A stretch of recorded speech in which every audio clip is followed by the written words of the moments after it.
Welcome to Hip Hop Movie Club, where three old heads put their old heads together to vibe on some of the most memorable or forgettable hip hop themed movies of all time. And here's HHMC with your HHMCs, Boogie, JB, and Dino Wright. Season 5, Episode 4, Notorious. Written by Reggie Rock Blythewood and Chio Hodari Coker, and directed by George Tillman Jr. Produced by Valletta Wallace, Wayne Barrow, Mark Pitts, and Trish Hoffman. Released in 2009 and featuring Jamal Woolard, Angela Bassett, Derek Luke, and Anthony Mackie. We'll answer the question, was Biggie ready to live or ready to die? Notorious is a 2009 biographical drama film about the Brooklyn-born hip-hop legend Christopher the Notorious B.I.G. Wallace, whose life was cut short at the height of his popularity. Biggie's mother, Valletta Wallace, served as a producer on the film alongside his former managers, Wayne Barrow and Mark Pitts. The film chronicles Biggie's life from his single-parent upbringing in Bedford-Stuyvesant, his drug-dealing lifestyle, his beginnings in the hip-hop industry, through his arrest and release from prison, and his relationships with Sean Puffy Combs, Tupac Shakur, Lil' Kim, and Faith Evans, as well as his involvement in the East Coast, West Coast hip-hop feud and his untimely assassination.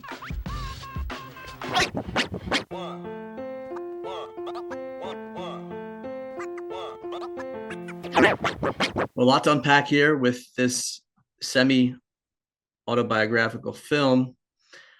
Boogie, what are your initial thoughts about the portrayal of Biggie here? This is a pretty raw portrayal of him. I do think that the film is very entertaining in the fact that there's a lot going on and there's a lot to take in. So your eyes are like really fixed on what's going on and just kind of seeing how this film portrays Big and if it lives up to the legend that, you know, most people associate with Big and the pedestal that he's been placed upon in the hip hop community. I think one of the best things about this movie definitely is the casting, because when you're looking at who's playing who, they definitely have a resemblance to the people that they portray. So it's easy to figure out who is who. And I think that Jamal Woolard's portrayal of Big was pretty spot on. I mean, he didn't look like him exactly in the face, but he had the mannerism down, the way that Big carried himself. Angela Bassett playing Valletta Wallace, you know, Big's mom, she's a gem. It's always good to see her on film. And I think she was very, very well portrayed in that movie as well. But like I said, I mean, it's raw. It's going to give you some of what you know about Big, some of what you might not know about him. There's going to be a lot of things that you like about, you know, his portrayal in the film. And there's also going to be a lot of things you don't like. But for its purposes, I think it was very entertaining, and I mean, if you're a fan, if you have any curiosity about Big's life, this is definitely something that you might want to check out, and you know, you can draw your own conclusions from there. But I definitely recommend it. Yeah, Boogie, I like your take on it. I had very similar notes. Jamal Woolard was very believable as Biggie. He had that swagger, the same type of size, his demeanor. Angela Bassett was awesome as always. She played his mother. She was very stern.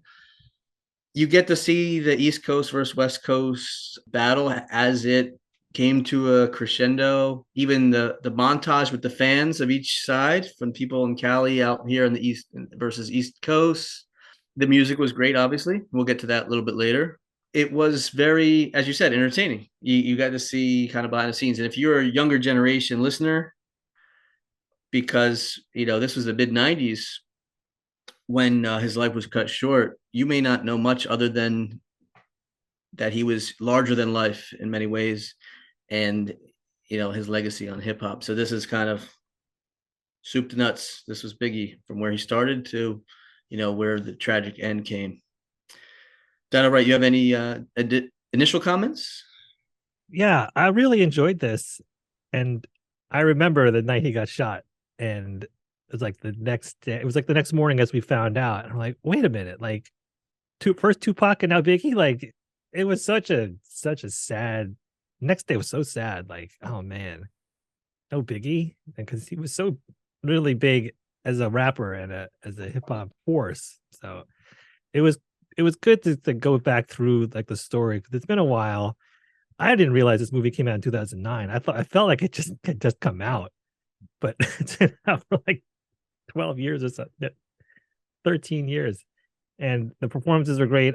Angela Bassett's like timeless. I was like, wait, is that Angela Bassett? Like, and this is 13 years ago, but like, I think she looks like that now. Yeah, she's ageless. She's ageless. And terrific in every movie, show, performance. She's always spot on. And I think this is the second or third movie we've had her in. And man, it's a treat to have an actress like that in this. And these biopics can go sideways, and at least the first half on this come up, like it was really tight, and there was no like scenes that didn't really belong or kind of filler. It was very tight, and I was very entertained. It sort of lost steam as once he got really prominent and stuff, but the movie itself, I really enjoyed it. And the runtime was like 2 hours and 2 minutes. It didn't feel like that at all. Like it really moved really quickly. So yeah, thumbs up from me. It definitely moves very quickly. And like you said, Donna, right? There's a lot going on, but there's not much fat to trim off. It's all, every scene someone has a purpose to it. And you kind of get a little something out of it every scene. I did feel that as well. Entertained. I learned a lot from it. I obviously knew on the periphery what had happened. There was a feud. I knew when Tupac was shot the first time, and you see all the things that lead up. I didn't realize that Tupac and Biggie were kind of close. They were hung out quite a bit. They kind of compared notes on. They were both on a meteoric rise to the top of hip hop. And then everything changed in that quad recording studio, which we'll get to. One thing, and we'll talk about issues. I didn't think that the character that played Puff Daddy, in terms of appearance, yes, he looked similar, but I don't think he was there. This is Derek Luke, and maybe it's the writing or anything, but he didn't come off quite as charismatic as Puff Daddy. Puff Daddy was super larger than life, very colorful figure. And for my purposes, I don't know. He didn't quite come off quite like that. I don't know. What do you guys think? Yeah, I've watched, some of those Making the Band shows, and anytime you see Puffy as a judge or anything like that, he's very, he's a workhorse. So I think the portrayal from the behind the scenes aspect and how Puffy's always about, let's work, let's get it. I think that was pretty accurate. I do see what you're saying though about, because he dances like he's all over the place, and he seems like he's very party centric, but from watching a lot of those, Making the Band things, when he's, grilling them about, hey, listen, studio time costs money. This costs money. I'll put money out. You got to work. I need you in the studio. I need you to record. I was just like, wow, yeah. So in that aspect, I think that it was pretty accurate though. Yeah. So I think the mentorship that he provided was portrayed well in the film. Biggie was just 19 when he met Sean Combs, and Puffy said, wait a second, you can't be dealing on the street still, because Biggie came up dealing drugs, selling crack, and making a lot of money. But he's like, all right, like you said, you got to get serious here. And then Puffy gets fired by Andre Harrell. Biggie sticks with him. And then Puffy also said, listen, my dad died on the streets when I was 2. So, this is not the lifestyle you want to continue on. And if you want to sign a record deal, we can't be getting a deal and then you get in trouble and then it blows all up. So yeah, he definitely was a great mentor. He brought him along. And I think Biggie did realize that. But like I said, this is kind of a smaller gripe. I just thought, knowing what I know about Biggie, how he came up, he was a mentor to Mace and so many others, and he brought him up. Like there were some parts where he's kind of just like in the background. I was like, wait, is that Puffy or not? So. I need to read more about like the actual story, and because he's an executive producer of the film. So, and I kind of forgot that I was watching the movie, and I thought that the portrayal of Puffy was rather sympathetic. And then I was like, wait a minute, he's a producer of this film, so of course it's going to be sympathetic. And so I'm curious to see where the truth and the portrayal overlap. It just reminds me of I know Boogie knows about this, and I probably shared it with you too, JB. But this might have been like 15 years ago or something, maybe 10 years ago, when Moranzio Vance, the comedian, had these 2 videos that went viral about Puffy being poisoned. Remember those? So I'll put them in the show notes, but yeah, I have no reason to believe that he wasn't a good mentor to Biggie. And I mean, he made Biggie a star. Like, who was doing that? Yeah. And so, but always dancing in the background of the videos. Yeah, everybody do the Puffy. Yeah, he definitely gave Suge ammo with the dancing. Yeah, exactly. It's like bulletin board material. Took it and ran with it too. Yeah, I remember Puffy being lampooned a few times like that in other places because he's always in the videos dancing, no matter which artist it was. But yeah, you get to see the hard scrabble upbringing with Biggie. He's bigger in size. He gets picked on. You see that, and it's his son. It's his real life son, CJ, that plays him when he was younger, which is neat to see. But he quickly gets into the drug dealing business with his friend D-Rock from the time he was like age 11 or so, which is wild. And he's making money hand over fist. He's hiding it from his mother. Now his mother, Zoletta, was really stern. And then there was that one scene that he was like by the side of the bed, kind of hiding the drug paraphernalia and the drugs. And at one point, his mother finds it under the bed and thought it was mashed potatoes. The nasty mashed potatoes. That's when he's found out. And she gets angry and slaps him and kicks him out. He was tough. Biggie sold crack to that pregnant woman early on, too. Yeah. Yeah, so he was really a little bit nefarious, just like really sticking to the streets and doing what he needed to do. Yeah. This kind of bugs me a little bit is that after seeing the film, like, my opinion of Biggie is worsened because he was abusive to women. He put his hands on both Lil' Kim and Faith at some point, selling the crack to the pregnant woman, very, moody and stuff like that. He was going through a lot of things. There's, the backstory that we see is why he is like that. But I'm like, it doesn't paint a very good image of him as a human being. I agree. They didn't really pull any punches about his flaws, which is refreshing in a biopic. It wasn't completely sanitized. I guess for the story's sake, it served the story to show him flying off the handle and stuff, but also his infidelity. Yeah, I felt bad for his ex-girlfriend, Jan, who was pregnant at a young age by Biggie. They had, his first daughter, and he kind of just discarded her. There were a couple scenes where she came around. It seems like he left her almost right away, and then he hooked up with Lil' Kim, was intimate with her, and then shortly after that, Faith Evans was there for a photo shoot. Well, maybe a little bit down the road, and Lil' Kim was quite jealous. And all the while, he paid very little mind to his daughter. So there was a scene where Jan had come to his place, and Faith was there, and she said, "Tell him that he wasn't home, but tell him that he needs to come see his daughter once in a while." Yeah. So that was tough to watch, especially since he in Juicy he mentions his daughter. I was shout out to the police that rescued when I was outside hustling so I could provide for my daughter. But here we see you actually were you providing for your daughter? Yeah, you might have been providing, but you weren't spending any quality time with your daughter. And that's one of the most important parts of being a parent, is not making sure that everything's taken care of financially, but being there emotionally and just being present for them as well. But you do get to see that after his car accident, he was a little bit enlightened.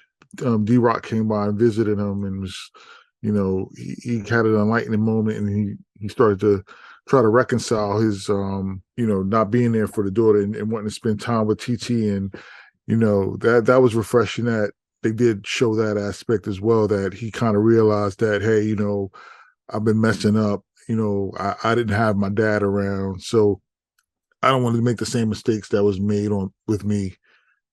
So that was good to see. And he was actually thinking about having the kids, come out and stay with him. I forgot what the length of time he was saying, but he did mention that he wanted them to come out and visit and stay with him from time to time, which was cool to see as well. Yeah, I had those in my notes as well. He does become enlightened. D-Rock, it was his friend that started him in the drug dealing business, and he actually took the blame. They were both arrested for gun possession. They were running away from the cops when they were kind of caught dealing. And the detective, I guess, or the police, one of you guys have got to take the fall. And they were going back and forth, and D-Rock did him a solid and said, I'll take it because you have a budding music career. You got a lot of talent. So Biggie and him were he owed him. Biggie owed D-Rock for quite a while. It looked like he hadn't seen him in quite a while because D-Rock was imprisoned, obviously. And then while Biggie's recovering from that accident when Cease was driving, D-Rock comes in. He kind of like had an epiphany while in prison and saying, making it is not only making it on stage. And he actually asked about his daughter TT, how is she? And he kind of had to think for a second. Yeah. And then you saw he did have a lot of reflections. He was replaying almost his whole life. And the message was pretty much, you got to be a better father. But even with that, there's a scene where now he's with the daughter, and he has the cane and he's kind of recovering. He's playing with the daughter. But then Lil' Kim calls him, and like right there, he's like, F you, Kim, because they got an argument right with the daughter there. And I'm like, oh man. And then like he kind of goes back a little bit to being very arrogant and conceited. Like the next album is actually a lot more introspective, and that was released after his death. So there was a lot more introspection on that next album, but he still was. I remember there's a comment. He was like, I'm the greatest when he was recording. So yeah, still kind of a big head. Yeah, I think because I know when he went back to Puff and was saying that he was ready to record, but he's like, I can't rap about the same things anymore. I'm not out there hustling anymore. I kind of have the money, and I have to talk about something different. And yeah, you definitely that definitely, like you said, it's the subject matter is much different. Yeah, I do like as he does actually, I guess, become a man, so to speak, in the fact that he is now spending more time with his daughter towards the end of his life, unfortunately. I do love the scene where he's speaking to his mother and says, I'm proud of you, Mom. She was taken aback. And she's like, what do you mean? He's like, well, you battle cancer, because it's revealed that she was battling breast cancer earlier on in the film. And you got your master's, all while living, single mother. He got that 23rd Psalm tattoo when he went out to LA to promote that new album. Mm-hmm. There was some foreshadowing there because his mother, Valletta, was like, I don't like you going out there to LA, because at that point the feud had been heating up. Yeah, it was boiling. Yeah.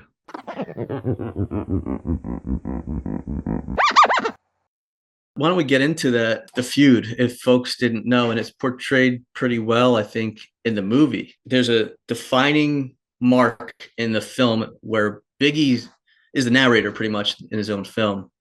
It's a first person narrator. And he says that night at Quad Studios changed everything. So shortly before this, Biggie and Tupac were tight. They were seeing them playing billiards when Biggie and Puffy went to Howard University, one of their first shows. He was there at the after party, hanging out with them. He was back on the East Coast here and there to chill with him. And then that night at the Quad Studios, Tupac was invited over. I think he was going to be maybe possibly recording or a special appearance on a track or something. As he's about to come up the elevator, they hear shots ringing out, and he's attacked. A crew shoots him. He got shot in the face or the head, and it's really unknown. It's a mystery today as who really shot him. And he thought right away he was set up. So obviously he's coming over to see Biggie, and he's attacked and almost killed right there. This was November of '94, I believe. Biggie was upset. He said he wanted to see Tupac in the hospital, but they didn't let him. I don't know if that was his crew saying, we don't want you or anything like that. The timing was such that Tupac had been arraigned on charges and convicted of sex abuse, and he was jailed shortly after. So he ended up going to jail shortly after he was assaulted there. But once in jail, that just continued to marinate and make his blood boil, as thinking he was almost assassinated right there. And he thought that Biggie and Puffy had something to do with it. Yeah. Because when the whole thing went down, Big and them everybody was there. Big was there, Junior Mafia was there, and then Pac arrived and was on his way to that, like I said, to the elevator and got ambushed, robbed, and shot.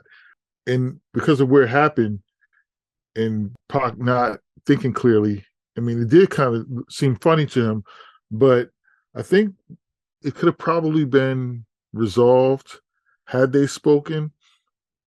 But at the same time, Pac was so angry that it might not have worked out. There's that chance that it could have gone either way. But yeah, I think you said that time in jail for the sexual assault charges, let it marinate a little bit. And then, Suge Knight bailed him out. So he's got some, bit of loyalty to Suge as well for bailing him out.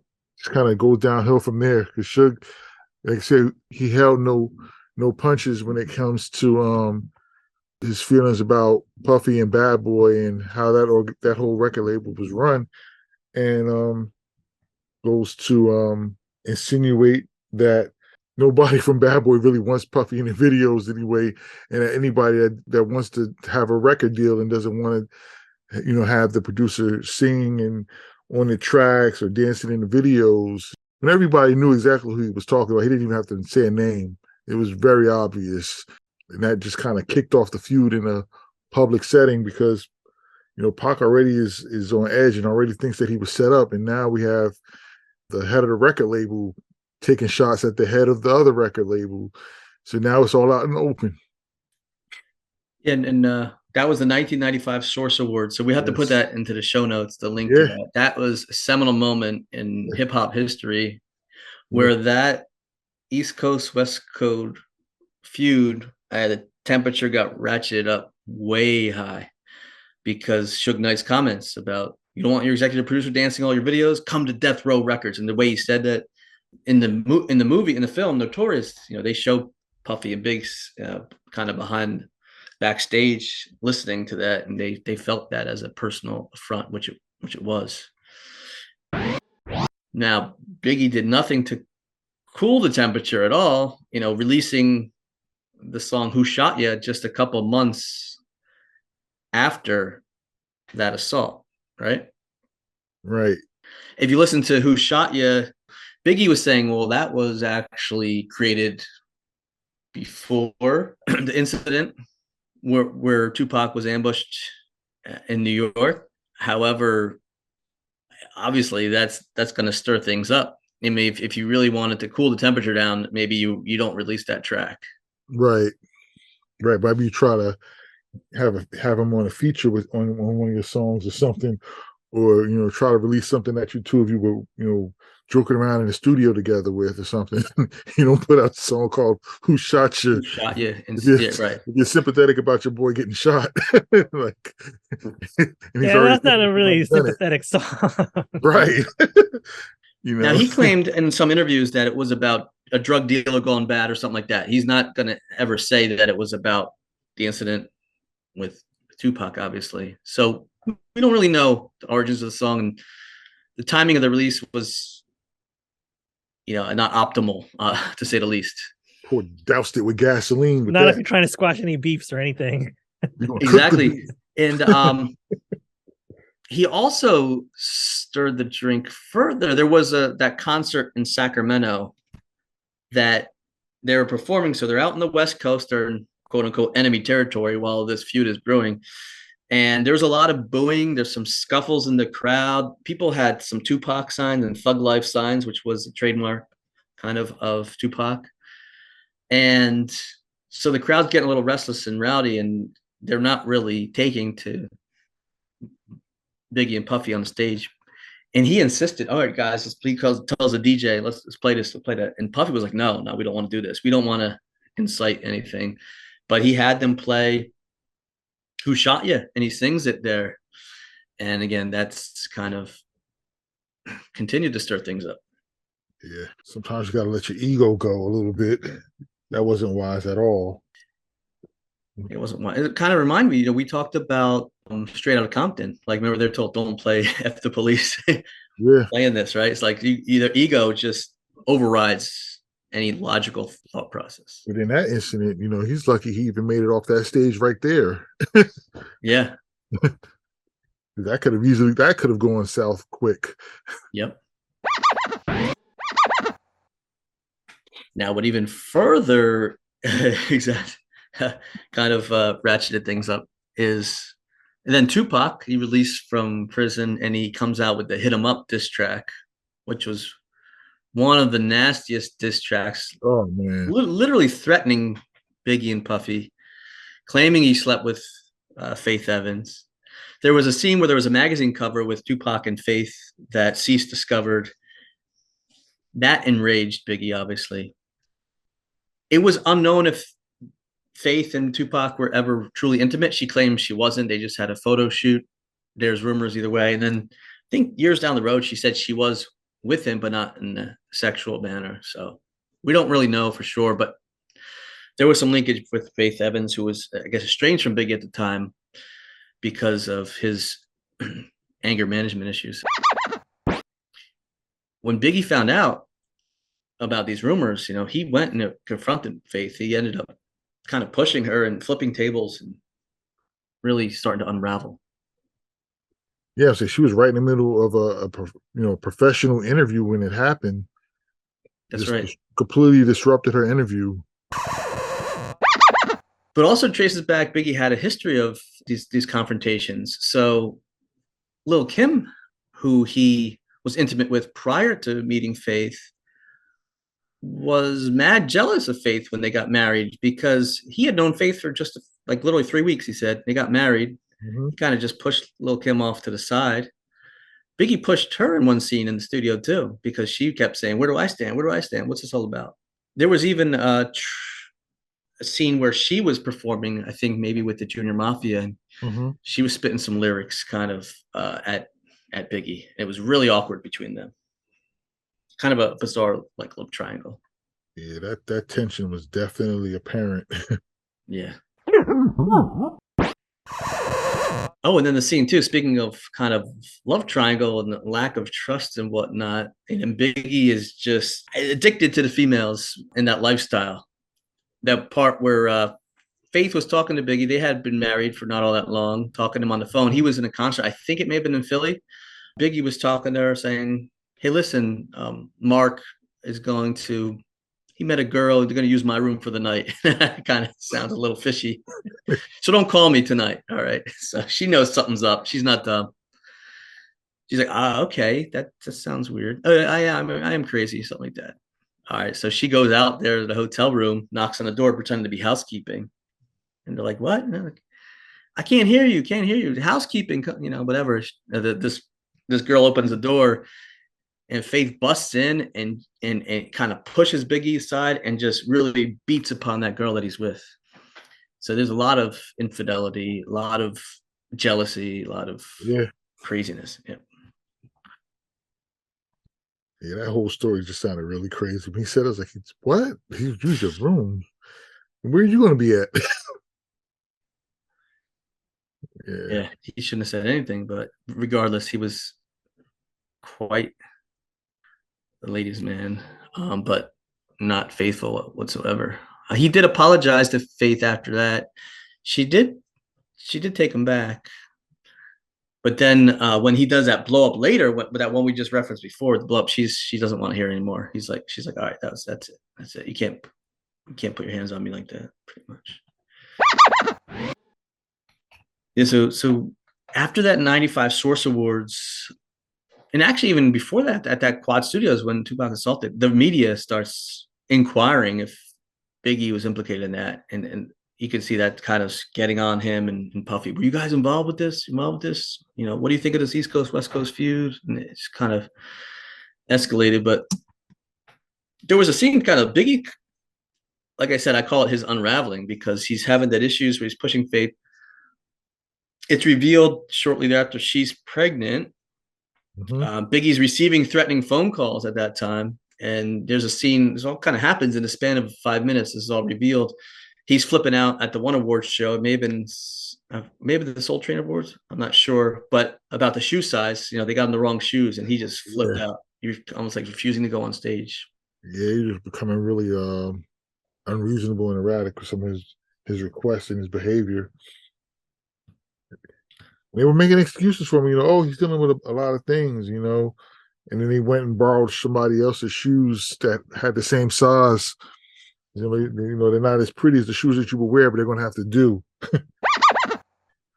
Yeah, then we do see Puffy's kind of mentorship again. Saying, listen, don't blow this, you know, because he was getting violent and belligerent. And he's like, don't blow this. You just, I think he had like $5 million. You got a $5 million contract or something like that. And I just signed for $42 million with Clive. Like, you don't want to ruin this. You got something good here. You know, you got to chill out.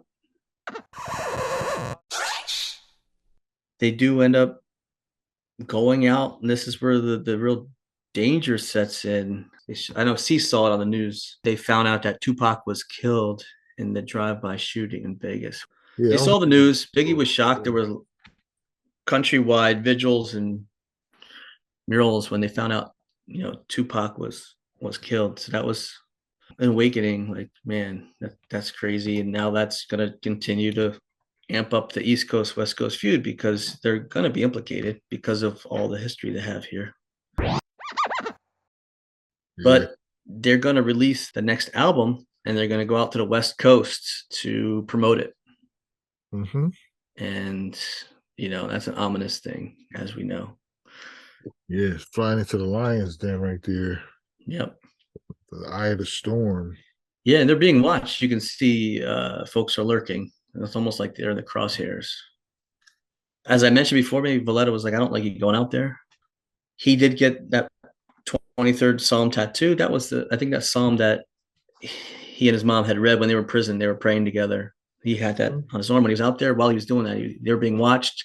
Cease was getting a threatening phone call, saying this big man's not going to make it out alive. So they literally said there's a hit on him. In fact, Biggie was saying, you know, they were going to go to a party. I think Vibe magazine was hosting a party after the Soul Train Awards. And Biggie's like, I'm not going to go out. I'm too tired. But then he changes his mind. He goes, F it. You know, we're in LA. We're going out. So they're in this club. They're feeling really good, actually, because they're playing their songs and people are jamming to it. I was hypnotized. I'm not sure, but they were playing some Biggie songs. And he was feeling great and everything. The fire marshal comes in, shuts down the club. There's too many people in there. I guess it was hazardous.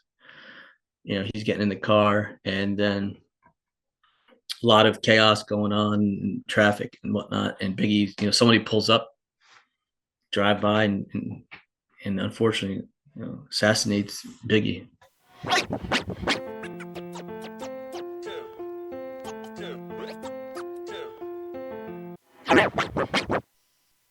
Yeah, that was crazy because it's like, all right, you know, when Tupac was murdered, we're like, oh wow, this whole beef thing is real. There's always beef in hip hop, you know, people diss one another back and forth. All right, you know, it happens. But when Tupac got killed, it was like, wow, like this is it got real. Like the whole like Annie was upped, and like it's like, wait a minute now, this is not supposed to happen. And then find out, you know, that Biggie was murdered. It's like, wow, it was so surreal, almost unheard of. It's like, wow, both of them gone, really? Yeah, so unnecessary. Like, yeah, like, you know, beefing is fine, and diss tracks are fine, but you're not supposed to be killing each other about this. Yeah. Oof. Especially since they were cool too. They were like, they were cool. Yeah. So we forgot to mention there. I mean, there was that scene Tupac and Suge Knight rolled up at Biggie and Puff, and you know, Tupac was in his military gear. This was shortly after he was released, and they rolled up on them and threatening them pretty much. You set me up. You set me up. They were angry about that assault at the Quad Studios in New York. And I think that threat happened maybe on the West Coast as well, like by one of those kind of a different award show. So they were on heightened alert. And again, they said he went into the lion's den. Apparently, they said Biggie, said he wanted Faith and his son out there. He had a son with Faith. He wanted Jan and his daughter to come out. I think they want to come out to LA. And I think Faith even said that Biggie was supposed to go to London, I think. So I don't know if it's one of those things, like if something would have happened, maybe he wouldn't have been there. I'm not sure. There was an opportunity where he could have been in London or something like that instead, or maybe he would have left earlier. Who knows? Yeah. But there's a huge outpouring of love in Brooklyn after Biggie dies, and the body comes back, and there's a funeral procession. And man, it's like for miles and miles and miles, people hanging out their windows with signs, we love you, Big. And I like the nice touch at the end of the movie where Valletta actually narrates the ending, saying, "No, that's my son," and they're calling out his name, and he made a difference. I can still hear his voice when I hear his music. It lives on. Yeah, absolutely.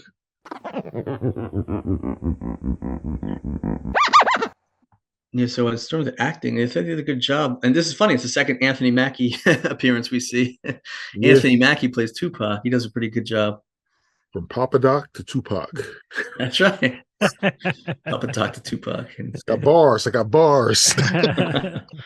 Call him if you need an Avenger or a rapper. Seriously, what a career, right? Anthony Mackie, Falcon. Yeah. New Captain America. Yeah. Yeah, I had some local celebs from my area were both in this movie. Anthony Smith played Faith Evans. She's from maybe about 10 minutes from where I'm at right now. She's from East Orange. And also Notorious Norton, who plays Little Kim. Also from East Orange. How about that? Yeah, I know people. Yeah. I know people that know both of them. Like personally know both of them. Yeah, locals. Yeah. Get them on the podcast. Get them on.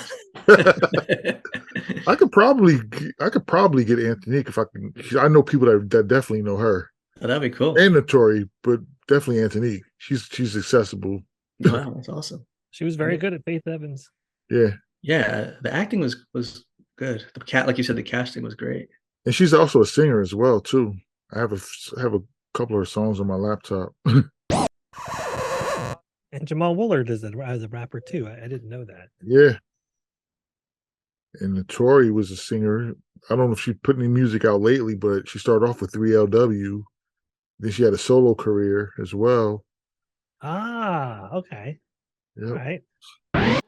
So I had a philosophical question. Do you think this film helps or hurts Biggie's legacy, and why? What do you guys think?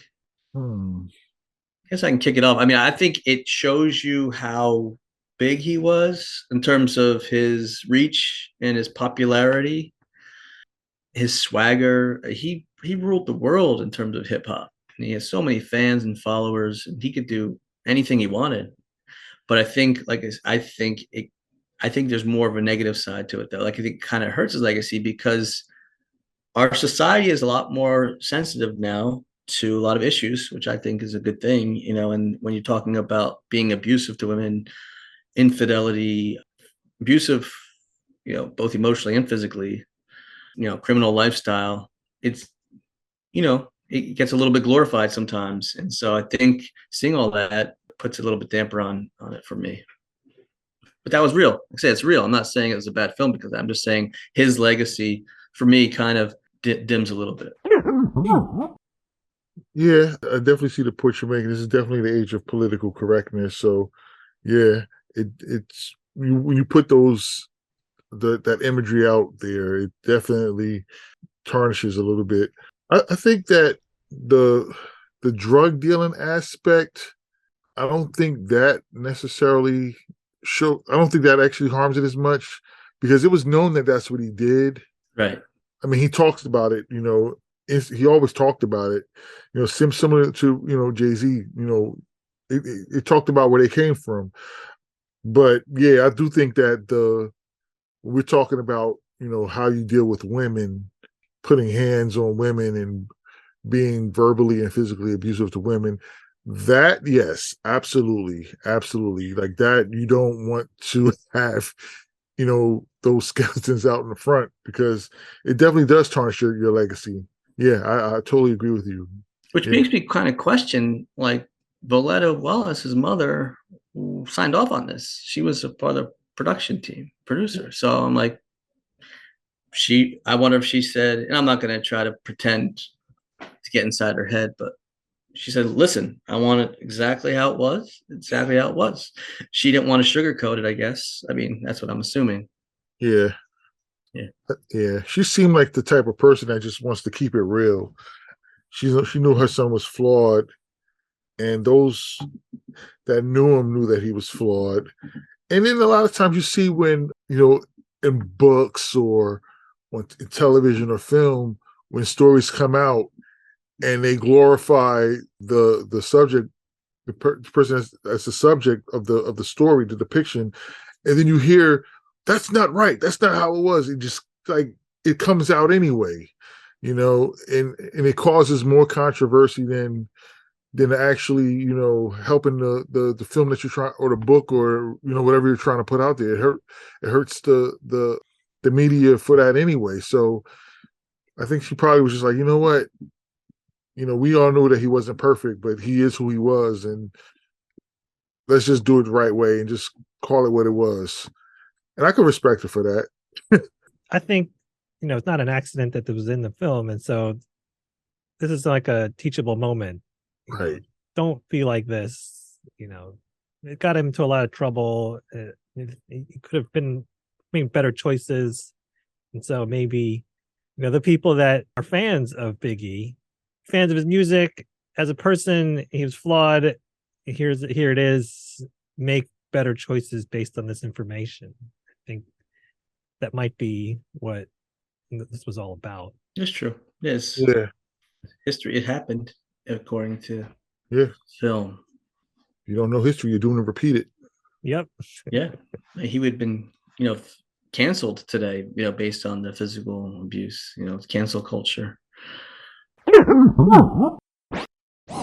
Other thing I kind of question is when he recorded the song Juicy in the movie, Puffy had brought in that Juicy Fruit track, which was what they sampled, I guess. I forget the artist, but Matume, yeah. There we go. And he's like, man, I need Pepsi, weed, and women to get in the right frame of mind. But and he did have a women in that studio. But it was kind of like he just turned a switch. Like he was kind of coming up. They gave him a short amount of time, and he had some like lyrics that didn't really work, and they were kind of whack. And all of a sudden, like a light switch comes on, and he just spits this whole Juicy. And I'm like, obviously that was kind of embellished on it.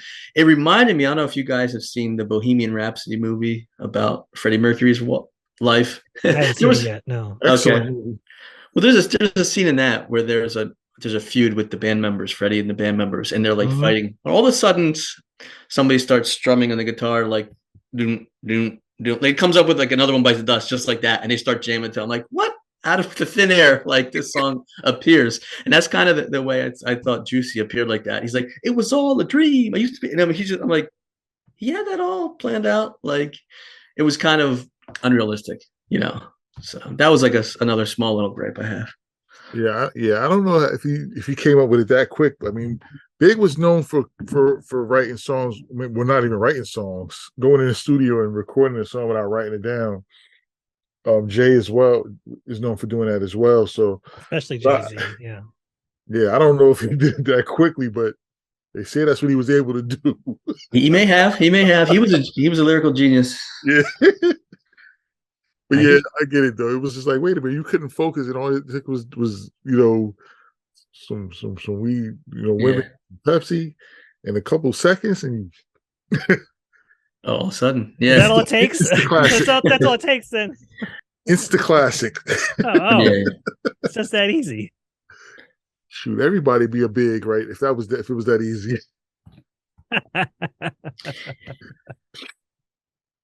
Yeah, I gotta does throw Hefty Zero work too? Zero. Cut that zero. Get with this hero.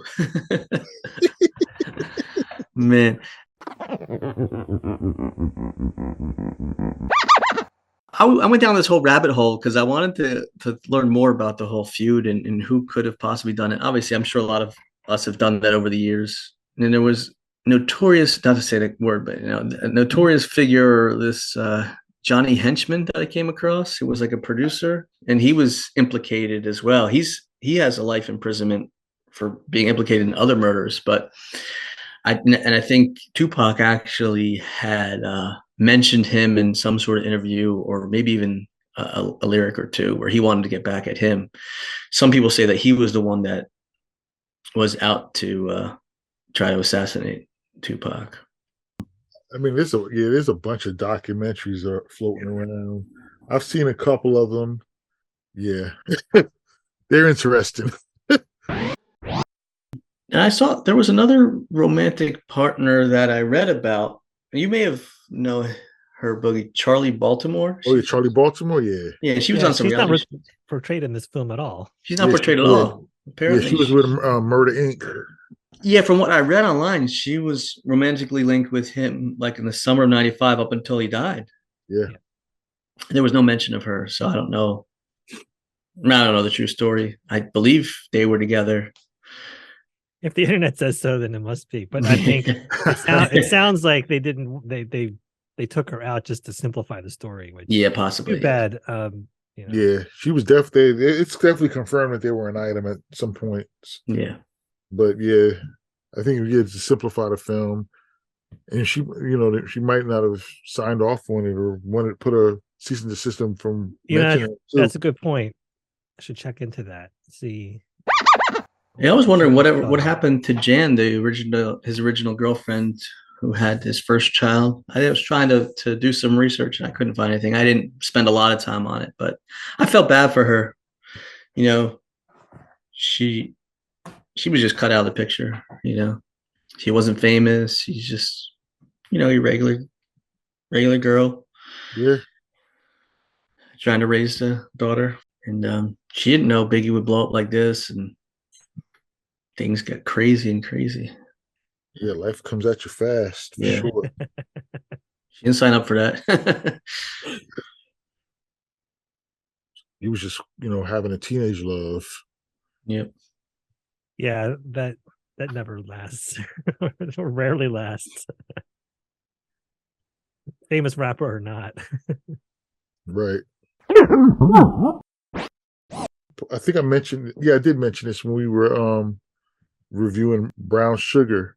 Mark John Jeffries played a young Dre in Brown Sugar, played Little C's in this movie as well, Notorious. Yeah, okay. Yeah. I didn't make that connection. Yeah, I remember mentioning it when we were talking about Brown Sugar, and I just saw the note, and I'm like, oh yeah, I forgot to mention that. All I can think of is throw the keys to Little C's. I need a Little C's to throw my keys to. For real. And the rapper who played Primo, who was famous for battling Biggie for control of that Brooklyn neighborhood on Fulton, he was portrayed by Red Cafe, who's a pretty nice lyricist in his own right. So shout out to Red Cafe. You don't really hear too much about him other than some underground stuff, but it was good to see him out there in the film as well. Yeah, I was wondering, I don't know much about Primo. I saw that. I don't know if he had a big career, the actual rapper, or not. Now, he was kind of local, but I saw an interview with Primo probably about a month and a half ago, and somebody was asking him about his battles with Big, and they mentioned this particular battle that's portrayed in the film, and according to Primo in that particular interview that I saw, that was not the only time that he and Big battled. He said he and Big battled a few times.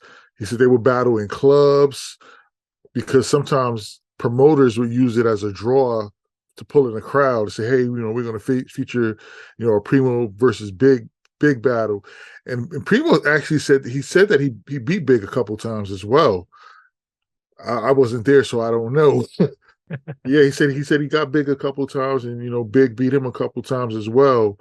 And I think there was one time they were battling for features on mixtapes. Because I know that was the big thing back there. If you can get your features on the mixtapes, you were almost guaranteed to get on an album somewhere. So I think it was, I can't remember. I think you might have said it was DJ SNS, I believe it was. They were battling for features on SNS, and I think Clue at the time as well. And whoever would win the battle would get features on those mixtapes, and they would get, once you're on the mixtape, it circulates everywhere. You're no longer local. But yeah, that's it's coincidence that I just saw that interview maybe, like I said, like a few weeks ago. So yeah. And the guy that played Suge Knight, Sean Ringgold, he's been in a lot of things as well. He was on One Life to Live, and Luke Cage, the Netflix series of Luke Cage. You see him in a lot of commercials and stuff like that as well. So he's a prominent figure in the acting world. One thing I was a little confused about was I thought they implied that Biggie's mom was a Jehovah's Witness. Did you catch that? I didn't catch that. I know she was Jamaican. I think they talked about a watchtower, and I was like, okay. So it's like I filed that away, and then I was like following up on it, and Biggie was raised Catholic, went to Catholic school. It's like, what was that in the film about? Like, so I don't know. I can cut that out of the episode, but it's just kind of like, what's that about? Yeah, if he was Jehovah's Witness, yeah, him going to a Catholic school, that wouldn't make sense. Yeah, I don't know. It was kind of weird. Did you notice a Juice poster in the beginning of the film? Yes. I was like, oh, I have that in my notes. Foreshadowing. I had that in my notes. Yeah, the Juice poster. And he actually, I remember when he said that he met Tupac, he said he'd seen Juice, he said, I've seen Pac about 20 times in Juice, and I'm walking into the party with him. Mm-hmm. So they referenced Juice a couple times. Like, all right. And by the way, listeners, we've reviewed Juice. Check out that episode. Absolutely. Podcast feed. Yes. Yeah. Know the ledge.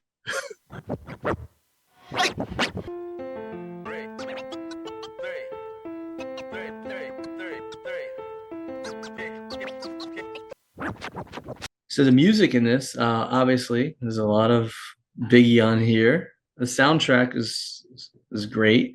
Two of my favorite songs of all time, Who Got the Props? Terrific Ronnie Wells sample, Tidal Wave. And then Flavor in Your Ear, which, I'm thinking, where does Craig Mack get his biopic? I want a Craig Mack biopic.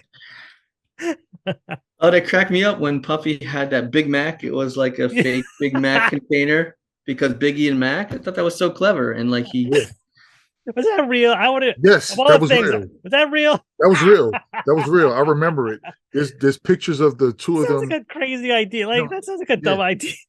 Yeah, you could definitely look it up. And you find a link. You could put it in the show notes. I'm gonna find it. I'm putting. I remember the pictures. Yeah, I thought, like, are you serious? Like this sounds like a terrible idea. That was 100% real. Yes. Oh, and they did show Craig Mack in the movie. That was him with Little C's on the elevator going down. Yep. When Pac was getting jacked. Yeah. I was like, yep. the brief, Craig Mack cameo. And I think the definitive Puffy dancing in your video was the Making Moves with Puff video with Craig Mack. I put that in the show notes because it's like front center. Yes. Yeah, I don't know if the song made it into the soundtrack from what I can see online, but they also played Slick Rick's children's story when he was out on the street. I love that. Yeah. It was in the movie. It's like a top 10 track all time for me. I love Slick Rick and children's story.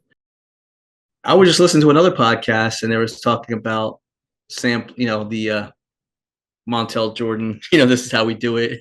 And then the younger generation, how they love that beat so much. And like, someone don't even really know when it's Slick Rick. And then You go down the rabbit hole and Slick Rick starting out with Dougie Fresh and the show and all that stuff. We talked about that in Brown Sugar. That's how they fell in love with hip hop. So Absolutely. it all comes full circle. Yes.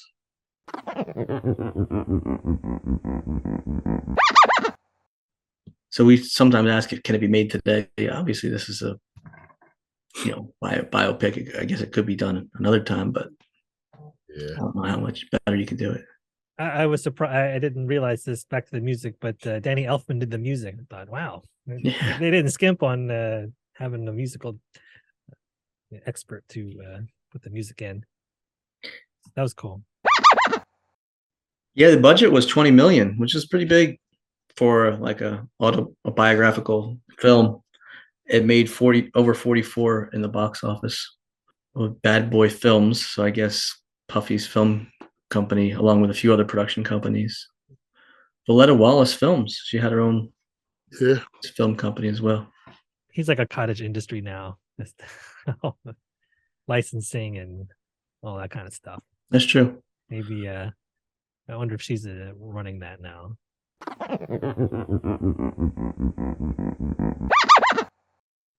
So in the beginning, we said we're answer the question: was Biggie ready to die or ready to live?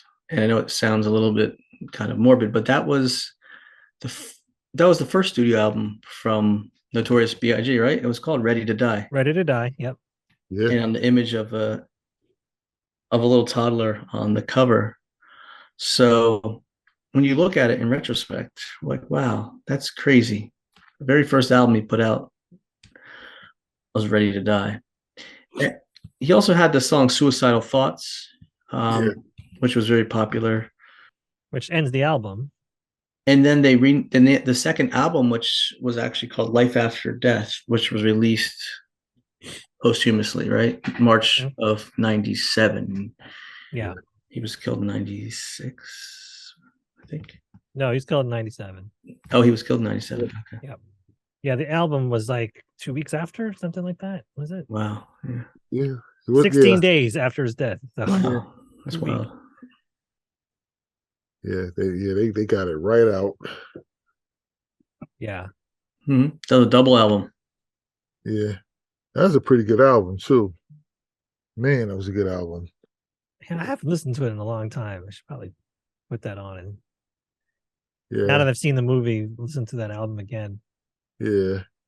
That Sky's the Limit song. Oh man, when they played it in the movie, I was just like, man, that Sky's the Limit is so, like, you could tell his mind frame was in a different place a little bit just because of what he was saying in the lyrics. That's probably, one of my favorite tracks from him just because of the subject matter, trying to be a little encouraging. He's encouraging. Yeah, I was reading when they started casting calls towards the end of 2007 for the role of Biggie in the movie, and a lot of rappers and actors auditioned, and Beanie Siegel actually auditioned, but he wasn't selected. And Sean Kingston claimed that he would play it. He's kind of the same type of stature, but shorter, but he obviously went to Jamal Woolard, and I think that was a home run. Yeah, Jamal Woolard was definitely. I couldn't see Beanie Siegel playing him. And Beans is my man, but I can't see it. Yeah, it doesn't quite work. Even though he's from Philly, so I roll with Beanie Siegel, but not quite the one for the role. This movie got mixed reviews overall. If you look at like Rotten Tomatoes, it's kind of average here and there. What was the Rotten Tomatoes score? Well, do you normally go by, like the audience score from Rotten Tomatoes or the actual like Rotten Tomatoes quote unquote score? Tomato meter says 52%, but the audience is 65%. I feel like that's how it usually goes, right? The audience likes it better than the critics. Right. 52%. Yeah, I mean, I enjoyed it. Yeah. It's kind of fun to go back in time, and the soundtrack is great. It's like that's my sweet spot, and then the 90s hip hop. But definitely entertaining, not without its flaws, just like Biggie. It's like It's raw. Like you said, the beginning, Boogie is raw. It's out there. It's a history lesson. And It is. Yeah. if you love hip hop, I think you'll enjoy it. Yep. Definitely be prepared for uncensored lyrics as well. So if you listen to Big, his subject matter and his lyrics, be prepared because it's not edited for the movie either. Nope, that keeps it real. Definitely rated R with the lyrics, and there's even nudity, violence. It's got a whole range of adult themes. So just a warning. Yeah. We try to keep our show as clean as we can, not really cursing or anything, but the subject matter of our films we review, we cannot say we'll uphold those standards.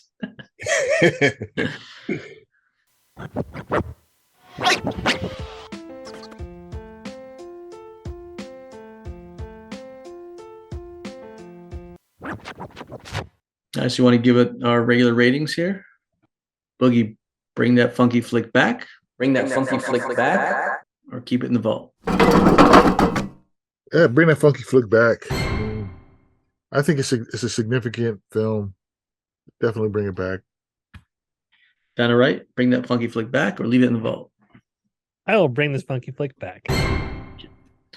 As for myself, like I said, I poked several holes in it. I was kind of teetering a little bit, but I will say bring that funky flick back. It was an enjoyable watch. I won't watch it all that frequently. I know the story now, but they did it. They did a solid job. And David Costabile is in this. He's in everything. Wait, who was he in this film?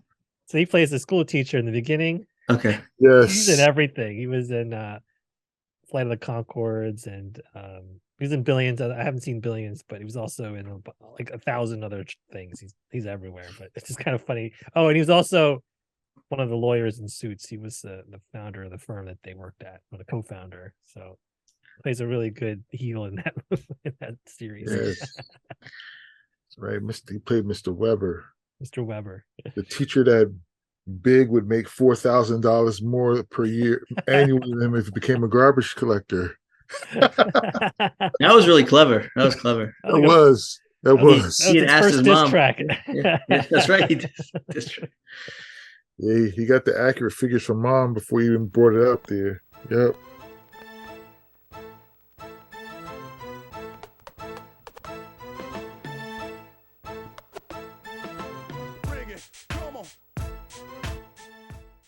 Hip Hop Movie Club is produced by your HHMCs, JB, Boogie, and Dino Wright. Theme music by Boogie. Check us out on TikTok and Instagram at Hip Hop Movie Club.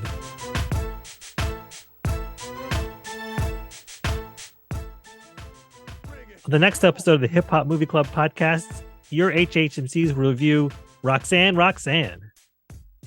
It drops in 2 weeks. Subscribe today in your favorite podcast app, and you won't miss it.